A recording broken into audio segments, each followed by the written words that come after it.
Subscribe करा महानुभाव प्रतितीपंथ चॅनलला व बेल बटन अवश्य दाबा लेटेस्ट नोटिफिकेशन प्राप्त करण्यासाठी।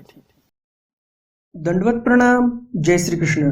लीळा चरित्राच्या आजच्या सत्रामध्ये आपण एकंदरीत 5 लीळा पाहणार आहोत आणि ह्या 5ही लीळा खूप महत्त्वपूर्ण आहेत। ह्यामध्ये स्वामी भट्टोबासांना व्यवहारामध्ये कसं वागावं, कसं राहावं हे शिकवतात। कारण भट्टोबासांना वस्त्र आणण्यासाठी बाजारपेठेमध्ये जायचं होतं, तर चार चौघात जात असताना कसं जावं, कसं राहावं हे स्वामी भट्टोबासांना सांगतात। आणि नुसतं सांगत नाहीत, तर स्वामी स्वतःचे कपडे त्यांना देतात घालायला, चांगले कपडे। कारण भट्टोबासांकडे व्यवस्थित कपडे नव्हते, स्वामींचे कपडे व्यवस्थित होते। तर अक्षरशः स्वामींनी भट्टोबासांना स्वतःचे कपडे घालायला दिले, टोपरं घालायला दिलं, पुन्हा वाहना घालायला दिल्या। जे स्वामींचे उपान्न होते ते उपान्न स्वामींनी भट्टोबासांना घालायला दिले। आणि स्वामी काय निरूपण करतात, कशासाठी हे सर्व घालायला दिलं, काय प्रसंग होता, हे सर्व आपण सविस्तर पाहणार आहोत। आणि त्याचप्रमाणे स्वामींनी एकाईसाच्या भक्तीचा परिहास का केला, उपहास का केला हे आपण पाहणार आहोत। तर नेहमीच्याच प्रमाणे आजचा हे व्हिडिओ तुम्हाला नक्कीच आवडणार आहे आणि त्यामुळे लगेच या व्हिडिओला लाईक करा, जास्तीत जास्त आपल्या वाचनिक मंडळीपर्यंत हा व्हिडिओ शेअर करा, म्हणजे त्यांनाही या ज्ञानाचा लाभ होईल। तर जास्त उशीर न करता चला तर आज काही नवीन ज्ञानार्जन करूया। दंडवत हो। मी ईश्वरदास महानुभाव सर्वांचं स्वागत करतो आपल्या महानुभाव प्रतितीपंथी या यूट्यूब चॅनलमध्ये। नवीन दर्शकांसाठी सूचना, त्यांनी अजूनही चॅनल सबस्क्राईब केलं नसेल तर लगेच चॅनलला सबस्क्राईब करा, बेल बटन दाबा आणि ऑल ऑप्शन सिलेक्ट करा, म्हणजे तुमच्याकडून एकही भविष्यामध्ये देवाचं चरित्र सुटणार नाही। जे जुने दर्शक आहेत त्यांनीही जर अजून चॅनल सबस्क्राईब केलं नसेल तर त्यांनीही चॅनल सबस्क्राईब करावं, कारण चॅनल जर सबस्क्राईब केलं तरच तुम्हाला दररोज पोथी ऐकायला मिळेल। आणि चॅनल जर सबस्क्राईब केलं नसेल तर एखाद्या वेळेस तुमच्याकडून ते पोथी सुटूही शकते एखादी। तर लगेच चॅनलला सबस्क्राईब करा, म्हणजे तुमच्याकडून एकही स्वामींचे चरित्र सुटणार नाही। आजचा लीळा क्रमांक आहे लीळा चरित्र उत्तरार्ध, लीळा क्रमांक 66, भटश्रांत विसावा। कालच्या सत्रामध्ये आपण पाहिलं भट्टोबास किती उतावीळ झाले होते स्वामींना भेटण्यासाठी आणि कसे लगबगीने ते प्रवास करत आहेत, झोपही व्यवस्थित घेत नाहीत, शरीर पहिलंच कृश झालेलं आहे। आणि अशा परिस्थितीमध्ये ते अमरावती जिल्ह्यामधून निघालेले आहेत, रुद्धपूर या गावामधून पोहोचलेले आहेत पैठणला। अविरत प्रवास केलेला आहे त्यांनी, स्वामींना भेटण्याची एवढी ओढ लागलेली आहे। झोप जरी आली तरी झाडाच्या फांटीला धरून थोडीशी डुकली घ्यायचे, निवांत झाडाखाली हातपाय पसरून झोपायचे नाही ते। कारण तीव्रता एवढी होती मनामध्ये देवाला भेटण्याची की त्यांना झोपही नकोशी वाटत होती, जेवणही निवांत बसून नकोसं वाटत होतं। उभ्या उभी चालत चालतच 4 घास खायचे, झाडाच्या पारंब्या झाडांच्या फांट्या धरूनच उभ्या उभी थोडीशी झोप घ्यायचे आणि लगेच प्रवासाला लागायचे। तर अशा परिस्थितीमध्ये खूप दमले होते भट्टोबास आणि असा आपला भक्त श्रमून आलेला आहे हेही स्वामींना माहिती होतं। आणि म्हणून स्वामी काय करतात, चरित्रकार सांगतात, भटाश्रांत विसावा। भट्टोबासांना विश्रांती घेण्यासाठी स्वामी पुन्हा काही दिवस पैठण येथेच थांबतात। ते समोर चरित्रकार आपल्याला सांगतात। सर्वज्ञ म्हणितले बाई वानरेश श्रमले असती, यासी पाणी ठेवा। काय काय करतात स्वामी, तर स्वामी बाईसांना म्हणतात, बाई वानरेश म्हणजेच भट्टोबास खूप श्रमून आलेले आहेत, खूप दमलेले आहेत, यांना आंघोळ करण्यासाठी पाणी ठेवा। बघा, ज्या बाईसा स्वामींची सेवा करायच्या, बाईसा ह्या प्रेमीय भक्त होत्या आणि बाईसा स्वामींचंच काम करायच्या। परंतु इथे लक्षात असू द्या, वानरेश हे एवढे आवडीचे शिष्य होते स्वामींचे की एका प्रेमिया भक्ताला स्वामींनी भट्टोबासांना आंघोळ करण्यासाठी पाणी ठेवायला लावलेलं आहे। बाईसी म्हणितले, बाईसा म्हणतात, हो बाबा ठीक आहे, पाणी ठेवते मी। मग गोसाव्यांशी मर्दना मादने झाले, मग स्वामींना मर्दना झाली, मादने झालं। भटासी अंग दोह घातले म्हणजे भटोबासांचीही आंघोळ झाली. भटाच्या श्रमू जायत गोसावी प्रतिष्ठानी राहिले. स्वामींचीही आंघोळ झाली, पुन्हा भटोबासांचीही आंघोळ झाली. आणि भटांचा श्रमू जायतो म्हणजे जे भटोबास दमले होते, श्रमले होते, भागले होते, ते त्यांचा सर्व श्रम जाईपर्यंत स्वामी पैठणलाच होते. कारण आता लगेच प्रवासाला निघावं दुसऱ्या गावाला, तर आपला भक्त खूप दमून आलेला आहे, श्रमून आलेला आहे, आणि आपल्या भक्ताला आता किती त्रास द्यायचा. म्हणून स्वामी भटोबासांची श्रमनिवृत्ती होईपर्यंत त्या पैठण नगरीमध्येच राहतात. मग गोसावी अनुक्रमे जोगेश्वरीसी बीजे केले, आणि अशा प्रकारे पूर्ण श्रमनिवृत्ती झाली भटोबासांची काही दिवसात. आणि मग अनुक्रमे म्हणजे मुक्काम दर मुक्काम करत करत स्वामी जोगेश्वरीला पोहोचलेले आहेत. भटोबास श्रीप्रभू महाराजांच्या सान्निध्यामध्ये किती दिवस होते तुम्हाला माहिती नसेल कदाचित, तर तुम्हाला सांगू इच्छितो मी. सर्वप्रथम स्वामींनी तर महिनाभर राहायला सांगितलं होतं भटोबासांना. भटोबास गेले पण आणि बोटावर दिवस मोजायला लागले, कधी 1 महिना होईल, कधी 30 दिवस होतील, आणि कधी मी स्वामींच्या भेटीला जाऊ. पण ज्यावेळेस स्वामींचा निरोप यांना कळतो की स्वामी म्हणतात आम्ही बोलवल्याशिवाय येऊ नये, मग त्यानंतर किती दिवस राहिले हे काय माहितीच नाही आपल्याला. तर किती दिवस राहिले, जवळजवळ भट्टोबास तिथे 150 दिवस राहिलेले आहेत.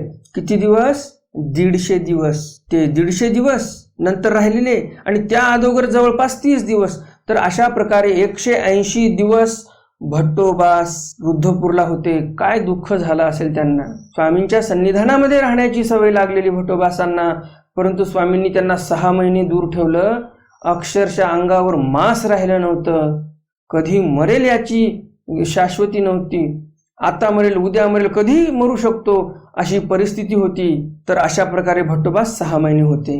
आता तुम्हाला असं वाटलं असेल 6 महिने होते हे कशावरून गणित काढलं, तर एकंदरीत तुम्हाला मी सांगतो, भट्टोबास हे अनुसरण घेतल्यानंतर स्वामींच्या सन्निधानामध्ये 3.5 वर्ष होते फक्त. तसं एकंदरीत परमेश्वर अवताराच्या सन्निधानामध्ये भट्टोबास बरेच वर्ष होते, म्हणजेच रुद्धपूरलाही बरेच वर्ष होते स्वामी उत्तरपंथी गेल्यानंतर. परंतु स्वामी महाराष्ट्रात असताना एकंदरीत भट्टोबास स्वामींच्या सन्निधानी 3.5 वर्ष होते, आणि 6 महिने भट्टोबास हे रुद्धपूरला श्री गोविंदप्रभू महाराजांच्या सन्निधानामध्ये होते. कारण हे आपल्या शास्त्रामध्येच आलेलं आहे की भट्टोबास जर 6 महिने रुद्धपूरला राहिले नसते आणि ते जर पूर्ण 4 वर्ष जर स्वामींच्या सन्निधानामध्ये राहिले असते तर ते अपरोक्षासी योग्य झाले असते. 3.5 वर्षातच त्यांच्या ठिकाणी अपरोक्षाची झिन्न बांधल्या गेली होती. तर 4 वर्ष जर राहिले असते पूर्ण तर त्यांना अपरोक्षदानच झालं असतं सदैही, असंही बोलतात. तर या गणितावरून आपण हे असं म्हणू शकतो की भट्टोबास गोविंदप्रभू महाराजांच्या सन्निधानी 6 महिने होते आणि 3.5 वर्ष भट्टोबास हे स्वामींच्या सन्निधानामध्ये होते. उत्तरार्ध लीळा क्रमांक 67. जोगेश्वरी अवस्थान. स्वामी जोगेश्वरीला पोहोचले.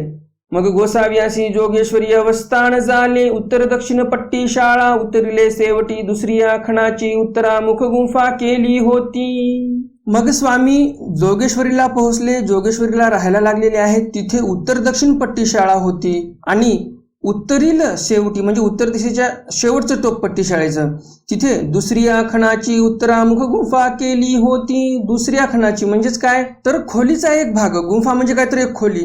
तर दुसरी आखणाची म्हणजे त्या गुंफेमध्ये 2 विभाग केलेले होते, 2 खोल्या होत्या असं म्हणू शकतो आपण. आणि जे दुसऱ्या खणाची उत्तरामुख गुंफा केलेली होती त्या खणाच्या पुढील बाजूला एक खण होता म्हणजे एक खोली होती आणि त्या खणाचे अंगण त्या गुंफेचं अंगण होतं. दक्षिणली भीतीसी मध्ये पूर्व पश्चिम ओटा.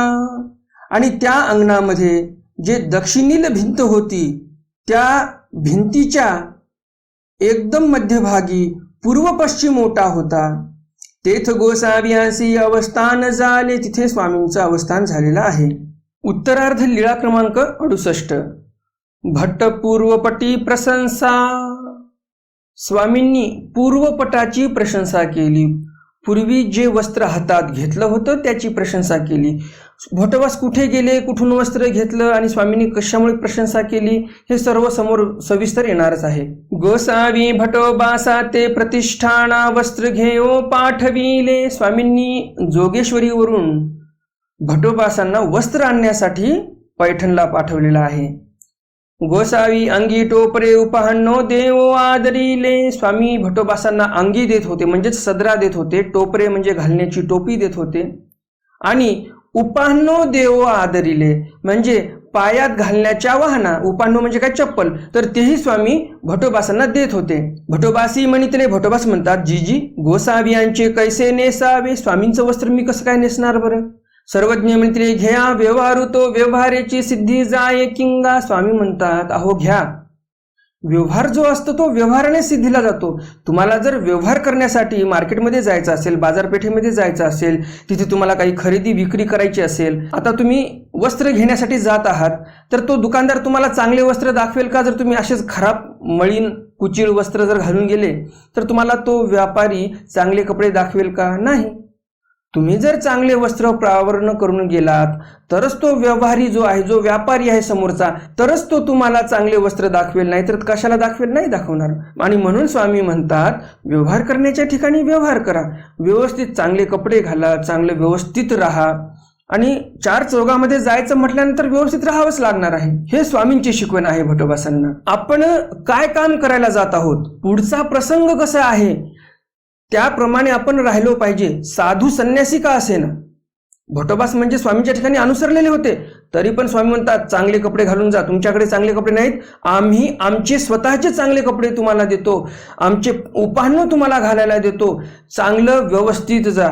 स्वामी नाही वाटला आपला शिष्य मार्केटमध्ये जात आहे तर चांगला दिसला पाहिजे. म्हणजे बघा देव किती भटोबासांचा लाडही करतात, शिक्षाही करतात, व्यवहारामध्ये कसं वागावं हेही शिकवत आहेत. म्हणजे आपला शिष्य कोण्याच दृष्टिकोनातून कच्चा राहिला नाही पाहिजे, अष्टपैलू हिरा तयार झाला पाहिजे, असं स्वामी त्यांची घडवण मडवण करत आहेत. मग गोसावियांची अंगी टोपरे घेतले, आणि मग भटोबासांनी स्वामींची आज्ञा शिरसावंद्य मानून ते अंगी टोपरे घेतलेले आहेत, उपान्नो पण घेतलेत. कुशलता बघा बरं का, स्वामींनी तर दिलेला आहे, भटोबास ते घेतात पण कशी कुशलता असायला पाहिजे हे थोडंसं लक्ष द्या तुम्ही, थोडंसं चाणाक्ष नजरेने थोडंसं या चरित्राकडे पहा. उपान्नो घेतल्या, मग गोसावियासी दंडवत घातले, श्रीचरणा लागले, मग ते तिन्ही ठाये काखे सुनी गावाचा आखरूवरी गेले. माणसाने कसं वागलं पाहिजे, कुशलता कशी असली पाहिजे ते या एका वाक्यावरून आपल्याला लक्षात येते.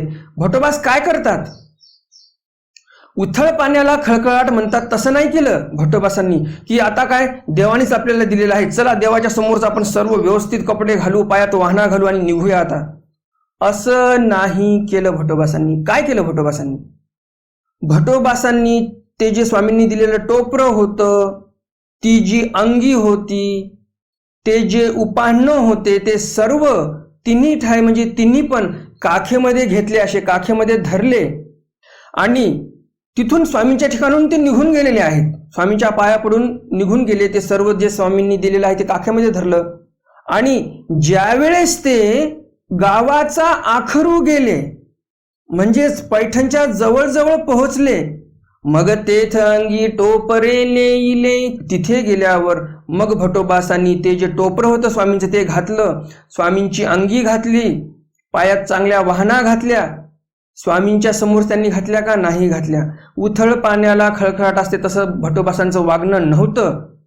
स्वामींनी दिलेलं आहे म्हणून काय झालं, स्वामींच्या समोर घालावं का चांगलं? नाही. तर भटोबास ते सर्व सोबत घेतात आणि पैठणच्या जवळजवळ गेल्यानंतर घालतात.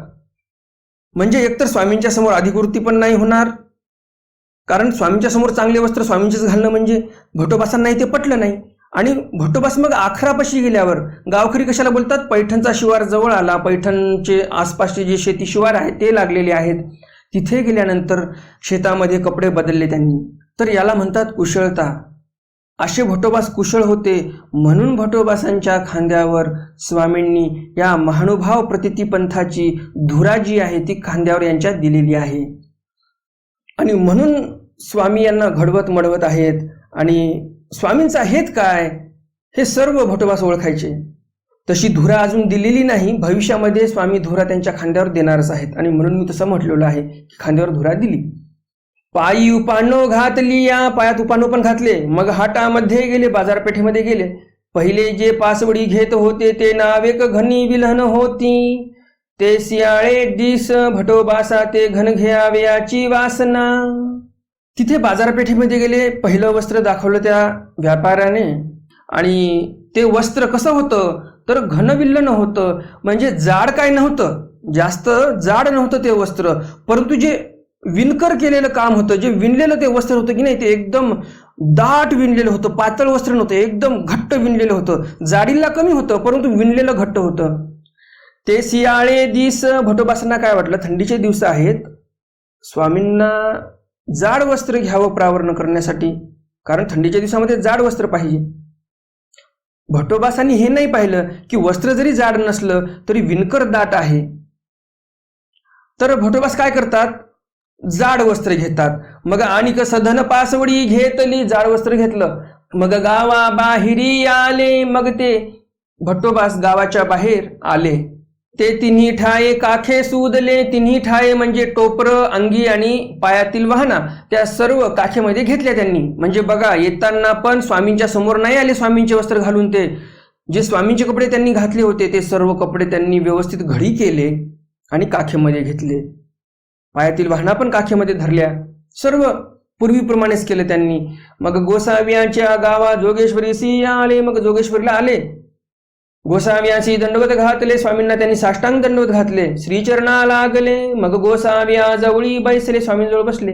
गोसाव्यांचा श्रीकरी पासवडी ओळगविली, जे वस्त्र आणलं होतं ते स्वामींच्या हातामध्ये दिलं. गोसावी ओळखले, स्वामींनी पाहिलं. मग सर्वज्ञ म्हणितले, स्वामी म्हणतात आधी पासवडी घेत होतासी तेची कान्ये घिसीची. स्वामी म्हणतात अरे भल्या माणसा, जे पहिलं तू वस्त्र घेतलं होतं तेच का बरं नाही घेतलं.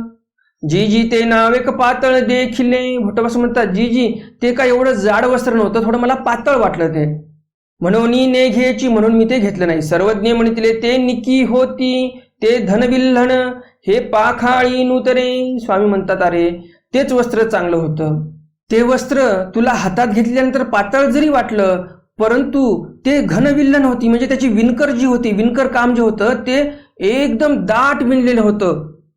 वस्त्र दाट विणलेलं होतं, जाडी जरी कमी असेल तरी ते दाट होतं आणि म्हणून ते वस्त्र चांगलं होतं. हे पाखाळी नुतरे म्हणजे तुम्ही जे वस्त्र आणलेलं आहे ते काय आम्हाला व्यवस्थित वाटलं नाही, थोडंसं जाडं भरडं तर आहे परंतु व्यवस्थित विणकर काम झालेलं नाही, असं स्वामी भटोबासांना सांगतात. औसी म्हणितले जी जी स्वामी जगन्नाथा आपण दुरील देखी जताये, दुरील ऐकी जताये, तरी काय स्वामी जगन्नाथा आपण सर्वज्ञ होई जेल. औसा प्रश्न विचारतात, जी जी स्वामी जगन्नाथा तुम्हाला एवढ्या दूरचं पैठणचं जर इथून दिसलं, इथून तुम्ही ते ऐकलं तर तुम्ही काय सर्वज्ञ आहात का. औसा अशी होती बघा, इतके दिवस झालं स्वामींच्या सन्निधानामध्ये राहत आहे आणि अजून स्वामी सर्वज्ञ आहेत हे ही माहिती नाही. आणि मग असा प्रश्न औसाने विचारल्यावर स्वामी काय म्हणतात, होई जेलमा काही नाही का हो औसाबाई आम्ही सर्वज्ञ आहोत, असं स्वामी म्हणतात. उत्तरार्ध लीळा क्रमांक 69. भट राक्षस भुवना पाठवणे. स्वामींनी काहीतरी कामानिमित्त व्यापारानिमित्त राक्षस भुवनाला भटोबासांना पाठवलेलं आहे. गोसावी भटोबासा ते राक्षस भुवना कायसिया म्हणिया पाठविले ते नेणीजे.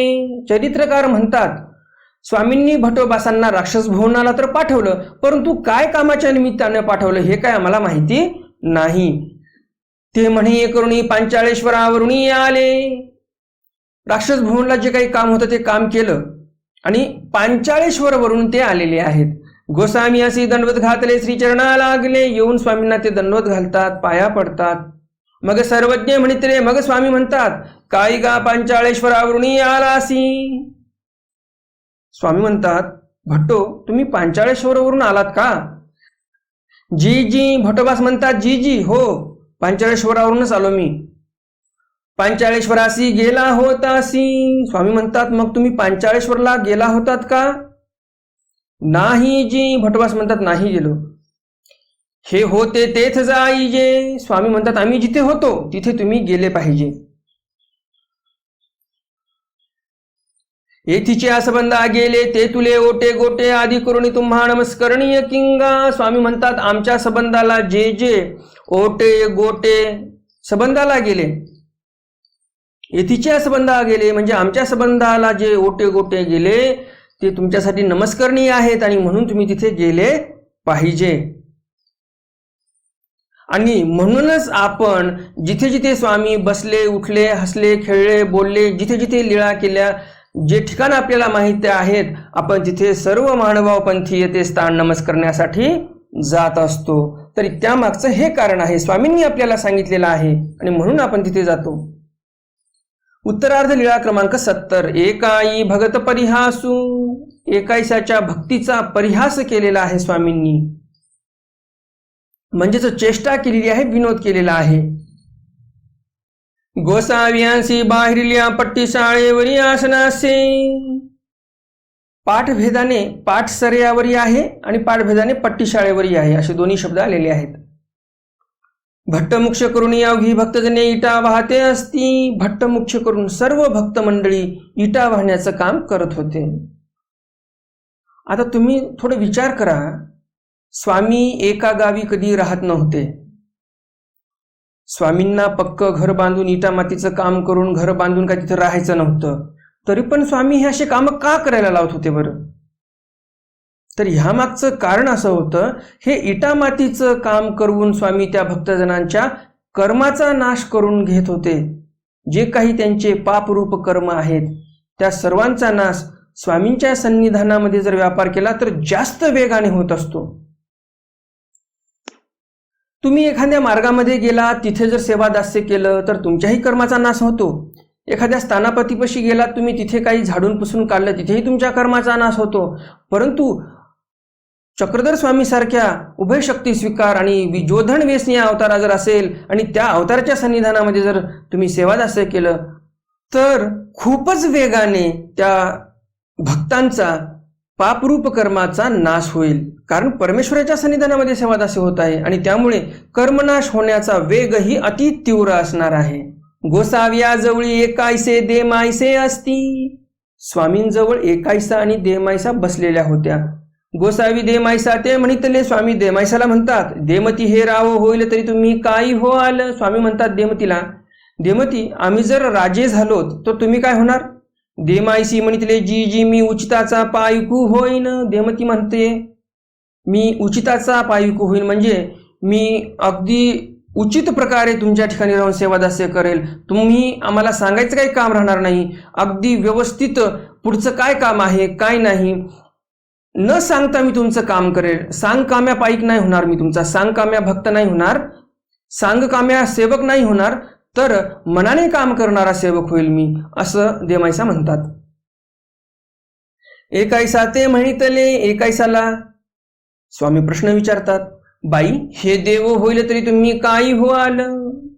एकायसाला स्वामी म्हणतात, बाई आम्ही जर देव झालो तर तुम्ही काय होणार? जी जी मी भगतू होईन. जी जी मी भक्त होणार, असं कोण म्हणते? एकायसा म्हणते. तरी वानरे सैसिया इटा माती वाहाविती. स्वामी म्हणतात, तुम्ही जर आमचे भक्त झालात तर हे जे वानरेश काम करत आहेत, भटोबा जे इटा मातीचं काम करत आहेत, यांच्याप्रमाणे तुम्हालाही काम करावं लागेल. तो एकायसी म्हणितले. एकायसा म्हणतात, जी जी तरी मी से जागावी असेन. एकायसा असं म्हणत नाहीत की ठीक आहे आम्ही काम करणार स्वामींचं, असं नाही म्हणत एकायसा. तर एकायसा काय म्हणते, असं जर काम करायचं असेल तर आम्ही स्वामींपाशी नाही थांबणार, आम्ही शेजारच्या गावी जाऊन राहू. तर अशी ही एकायसा होती. मग गोसावी उगेची होते. स्वामी म्हणतात, आता काय बोलावं हिला. स्वामी गप्पच बसतात. तो भटोबास आले. भटोबास आले. मग सर्वज्ञ म्हणितले. स्वामी म्हणतात, वानर्या सांपे भगतू एकू आला असे गा. भटोबास हुशार होते आणि म्हणून स्वामी भटोबासांना म्हणतात की आमच्याकडे एक हल्ली भक्त आलेला आहे. जी जी तो कैसा. भटोबास विचारतात, मग तो भक्त कसा आहे? सर्वज्ञ म्हणितले. स्वामी म्हणतात, येथून देमती ते ऐसे म्हणितले. देमती हे राव होईल तरी तुम्ही काही हो आलं. ये म्हणती मी उचिताचा पायकू होईन. या ते म्हणितले. बाई हे देव होईल तरी तुम्ही काही हो आलं. ये म्हणती मी भगतू होईन. मग स्वामींनी पूर्ववृत्तांत सांगितला. आम्ही देमतीला म्हटलं, आम्ही जर राजे झालो तर तुम्ही काय होणार? तर देमती म्हणते, आम्ही उचिताचा पाईक होईल म्हणजे आम्ही सांगकाम्या तुमचा सेवक नाही होणार, तर मनाने काम करणारे सेवक होऊ. आणि मग आम्ही एकायसाला विचारलं की आम्ही जर देव झालोत तर तुम्ही काय होणार? तर एकायसा म्हणते, आम्ही भक्त होणार. मग स्वामी म्हणतात, आम्ही असं म्हटलं की हे जे वानरेश इट माती वाहत आहेत तसं तुम्हाला काम करावं लागेल. तर ये म्हणती. मग स्वामी म्हणतात की एकाईस आम्हाला अशी म्हणते, आम्ही शेजा गावी असोनी. एकाईस अशी आम्हाला म्हटली की आम्ही शेजारच्या गावी राहू, स्वामींच्या जवळ नाही राहणार. कारण की स्वामींच्या जवळ राहिलं तर इटा मातीचं काम करावं लागेल आणि काम कोणाला करावं वाटते? नाही, आम्हाला नाही करावं वाटत काम, तर आम्ही शेजारच्या गावी जाऊन राहू असं एकाईस आम्हाला म्हटलेली आहे. असं सर्व पूर्व वृत्तांत स्वामी भटोबासांना सांगतात. मग भटोबासी म्हणितरे. भटोबास म्हणतात तरी काय जी याची भक्ती ते शेजाची गावी हुनी. की भटोबास म्हणतात मग स्वामींना की याची भक्ती म्हणजे एकाईसाची भक्ती ही शेजा गाऊनच चालेल. मग सर्वज्ञ म्हणितरे. मग स्वामी निरूपण करतात बाई भगतू आणि शेजा गावी. बाई भक्त कधी शेजारच्या गावी जाऊन राहतो का? परमेश्वर स्वतः असताना. परमेश्वरू भक्ताचा आत्मा. परमेश्वर हा भक्ताचा आत्मा असतो. आणि कधी आत्मा वेगळा राहतो का शरीराच्या? नाही राहत. आणि भक्तही कधी परमेश्वराला सोडून राहत नसतो.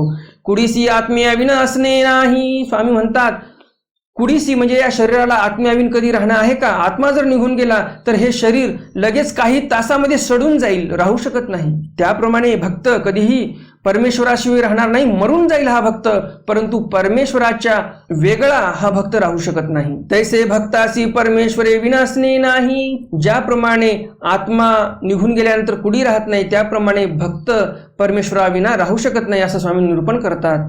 भक्त आणि शेजा गावी असे. आता पुन्हा हे वाक्य आलं, पुढे प्रश्नार्थक चिन्ह आहे बरं का. प्रश्नार्थक चिन्ह जर आपण सोडून दिलं तर काय अर्थ होतो? भक्त आणि शेजा गावी असे. स्वामी म्हणतात परमेश्वराचा भक्त हा शेजारी गावामध्येच असतो, भक्त हा परमेश्वराजवळ नसतो असा अर्थ होतो. परंतु ज्यावेळेस प्रश्नार्थक चिन्ह लावलं तर तिथे अर्थ बदलत असतो बरं का. भक्त आणि शेजा गावी असे म्हणजेच काय? भक्त कधी शेजारच्या गावी असतो का? प्रश्नार्थक चिन्ह आपण लावलं की अर्थ बदलतो. आणि प्रश्नार्थक चिन्ह जर आपण सोडलं या चरित्रामधून तर अर्थाचा अनर्थ होतो. स्वामींना सांगायचं आहे की भक्त कधीच स्वामींना सोडून, परमेश्वराला सोडून शेजारच्या गावी राहत नाही, कारण भक्ताचा आत्मा परमेश्वर असतो.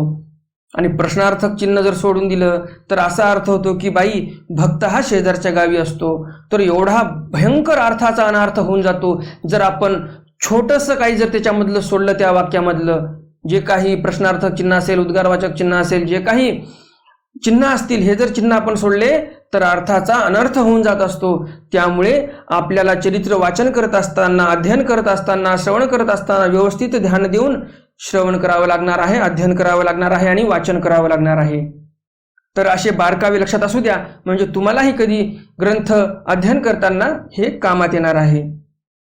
तर आजचे हे सत्र आपलं इथे संपलेलं आहे. हा व्हिडिओ तुम्हाला नक्कीच आवडला असेल आणि अजून जर तुम्ही या व्हिडिओला लाईक केलं नसेल तर लगेच या व्हिडिओला लाईक करा. जास्तीत जास्त आपल्या वासनिक मंडळीपर्यंत हा व्हिडिओ शेअर करा, म्हणजे त्यांनाही या ज्ञानाचा लाभ होईल.